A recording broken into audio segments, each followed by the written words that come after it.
Brigadier साहब, America Iran के infrastructure को निशाना बना चुका है, तो क्या अब ईरानी हिदायत पर हौसी बाबुल मंदब को बंद कर देंगे और क्या हौसी बाबुल मंदब बंद करने की ताकत रखते हैं?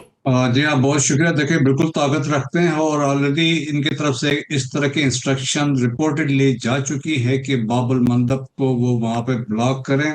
अगर ऐसा होता है तो it will have serious consequences as far as the world economy is concern. ये चौक पॉइंट से दोनों दोनों तरफ से, और इधर देखें जिस कंट्रीज के लिए है, और वो एक जो है रेड सी को बाबुल मंदब और आगे सुएज के जरिए मेडिटेरियन सी के साथ लिंक करता है, तो वो सारी चीजें क्लोज हो जाएंगी। और फिर देखें कि Bab el Mandeb is only one of the exit जो सऊदी यूज करते हैं। वहाँ की पाइप लाइन है, ईस्ट वेस्ट पाइप लाइन है, 1200 किलोमीटर के यम्बू तक वहां पे जाती है, और वहां से फिर वो ऑयल वहां से एक्सपोर्ट भी करते हैं। और फिर इंटरनेशनल इसकी इम्प्लीकेशंस होंगी। और ऑलरेडी खाली हमने स्ट्रेट ऑफ हॉर्मुज के ब्लॉकेट्स के बाद इम्प्लीकेशन देखी है, उसका दुनिया भर में इम्प्लीकेशन है, एशिया के अंदर भी है, और इवन उसके इम्प्लीकेशंस जाएंगी अमेरिका तक।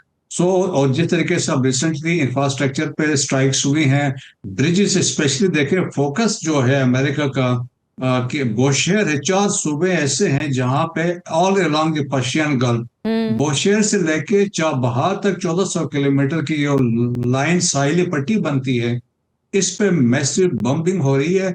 और उसमें ये मकसद ये है कि अल्टीमेटली वो ब्रिजेस को भी तोड़ा है, वो कम्युनिकेशन ब्रेक करना चाहते हैं ताकि वहां से जो साउथ के साथ स्ट्रेट ऑफ हॉर्मुज के साथ जो लॉजिस्टिक्स के लिए लिंक बनते हैं, एक तो वो भी खत्म करें, इंफ्रास्ट्रक्चर को हिट करें, और साथ साथ रेडार्स पे जा रहे हैं, सर्विलेंस सिस्टम पे जा रहे हैं, कमांड एंड कंट्रोल सिस्टम पे जा रहे हैं। सो देयरफॉर, और रिसेंटली हमने इसका एक रिएक्शन देखा है ईरान की तरफ से, जो स्ट्राइक्स हुई हैं बहरीन में और कुवैत में, खास तौर पर कुवैत में इंफ्रास्ट्रक्चर्स को उन्होंने हिट किया है, एनर्जी इंस्टॉलेशंस पे हिट किया है, और सब्सिक्वेंटली वाटर डिसलिनेशन प्लांट पे हिट किया है। ऑलमोस्ट 80% जो गल्फ कंट्रीज है, they are dependent on desalination plants पे। अगर कुछ होता है तो मेरे ख्याल में इसके सीरियस इम्प्लीकेशंस होंगे। सो बेसिकली अभी देखें कि अभी हम कह सकते हैं कि हम इस स्टेज पे दुनिया पहुंची है, और मैं समझता हूं कि अमेरिका का भी इसमें रोल किरदार है, और इस सिमिलरली ईरान का भी है। और सारे लोग ये उस चीज को पकड़ के बैठे हुए हैं, the interpretation of article 5 of memorandum of understanding. उसमें 3 बड़ी वाज़ेह चीजें थी जिसकी इम्प्लीमेंटेशन में सारी कंफ्यूजन उन्होंने क्रिएट कर दी। उसमें वाज़ेह तौर पर लिखा हुआ था कि अगले 60 दिन तक ईरान जो है विल मेंटेन या मॉनिटर करेगा, मैनेज करेगा shipping in straight of Hormuz. और सेकंड ये लिखा था वो कंसल्टेशन करेगा विद सल्तनत ऑफ ओमान से फ्यूचर के लिए। और तीसरी इसमें बात ये लिखी गई थी जो लिटरल स्टेट्स हैं या गल्फ जीसीसी कंट्रीज से, उनको भी ऑन बोर्ड लिया जाएगा। तो लेकिन इस दौरान में हुआ क्या कि अमेरिकन ने साउथ से ओमान वाली साइड से एक रूट ओपन किया जो ओमानियन टेरिटोरियल वाटर से था, और जिसकी वजह से फिर स्ट्राइक्स हुई और इसके बाद ये सिचुएशन हुई है।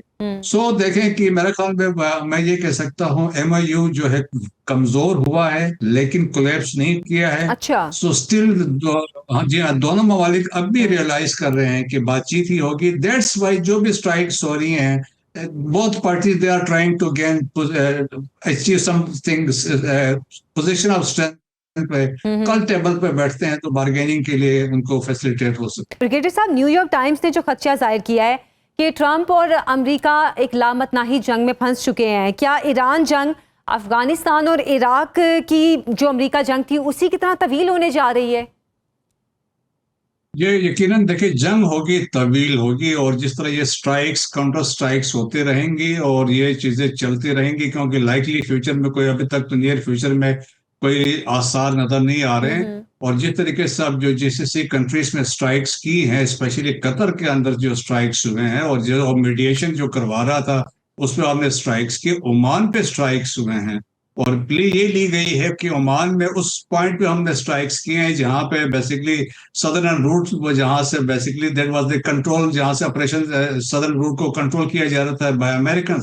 सो इस तरीके से मिसट्रस्ट दोबारा हुआ है, और जिसकी वजह से मेरा ख्याल में मुश्किलात बढ़ती गई हैं, और ये यकीनन तवील होगा। फिर एक्सपेंशन की बात है, लेकिन American at the same time नहीं चाहते हैं मिड टर्म इलेक्शन से पहले कि यहाँ पे कोई ऐसी जंग छेड़े या जो स्ट्रेट ऑफ हॉर्मुज बंद हो जाए, बाब अल मंदब बंद हो जाए। क्योंकि अगर स्ट्रेट ऑफ हॉर्मुज से ऑलरेडी जो देखें कि जब ऑलरेडी देखें जो 7% सर्च हुआ है, सोरिंग, जो आप कहें कि ऑयल के प्राइसेस बढ़ गई हैं, और उससे देखें इम्प्लीकेशन तो इंटरनेशनल इम्प्लीकेशन होंगे, इन्फ्लेशन बढ़ेगी, उसके वो फील होगा अमेरिका के अंदर भी। सो देयरफॉर उसके पॉलिटिकल इम्प्लीकेशन होंगे। मिड टर्म इलेक्शंस में ट्रम्प के लिए मुश्किलात उसमें सो पैदा हो सकते हैं। तो कोशिश ये है कि देखें कि स्टिल दोनों हाउसेस में ट्रम्प के सपोर्ट कम है एज फार एज इस जंग में कंसर्न है। और फिर ऊपर से ये भी लोग सवाल उठाते हैं कि इजराइल, देखिए बेसिकली इट वाज इजराइल जिसने इसको ट्रैक किया अमेरिका को, तो बातचीत चल रही थी,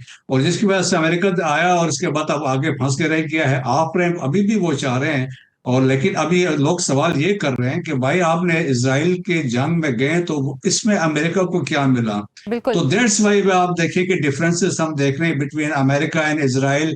और फिर अभी लोग ये भी कह रहे हैं कि इजराइल को they should not count on the support of America, या फ्यूचर में लॉजिस्टिक्स के तौर पे या मिलिट्री सपोर्ट पे उसको काउंट नहीं करना चाहिए। और एक जमाने में जो स्ट्रेटेजिक एसेट के तौर पे इजराइल को देखा जा रहा था, no Americans they consider it is a liability है। और जेडी वेंस का ये बयान भी यकीनन बहुत अहम है कि इजराइल अमेरिका में जो अपनी हिमायत है उसको खो रहा है।